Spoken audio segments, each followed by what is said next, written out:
প্রিয় ভিউয়ার্স, আপনারা দেখতে পাচ্ছেন পরিত্যক্ত একটি গাড়ির উপর কিভাবে বটগাছ জন্ম নিয়ে সেটা কিভাবে বিস্তার লাভ করেছে। কয়েকদিন আগে আমি ময়মনসিংহ জজ কোর্টে গিয়ে এই দৃশ্যটি দেখতে পেয়েছি।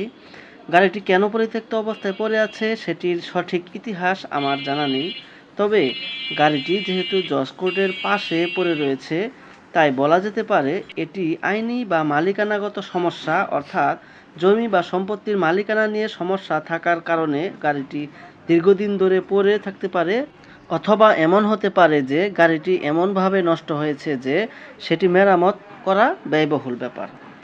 আমরা সাধারণত দেখে থাকি যে খেজুর গাছের ডাল বা কাণ্ডের ফাঁকে পাখি বা বাতাসের মাধ্যমে বটগাছের বীজ ফেলা হয়, যা পরবর্তীতে অঙ্কুরিত হয়।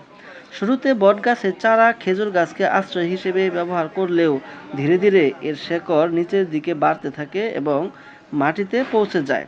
সময়ের সঙ্গে সঙ্গে বটগাছের মূল শক্তিশালী হয়ে ওঠে এবং আশ্রয়দাতা গাছকে গ্রাস করে ফেলে।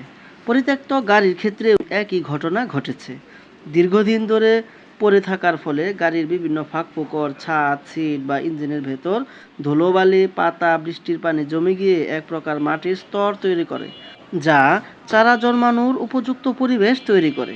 তারপর বাতাস, পাখি বা অন্যান্য প্রাণীর মাধ্যমে বটগাছের বীজ সেখানে পৌঁছায় এবং সেখানে অঙ্কুরোদ্গম করে। বটগাছ পরাশ্রয়ী গাছ হিসেবে যে কোনো পৃষ্ঠে, যেমন দেয়াল, পুরনো ভবন বা গাড়িতে জন্মাতে পারে এবং পরে তার মূল মাটিতে পৌঁছে বড় গাছে পরিণত হয়। এর মাধ্যমে আমরা বুঝতে পারলাম যে প্রকৃতি অব্যবহৃত স্থানগুলো পুনরায় দখল করে।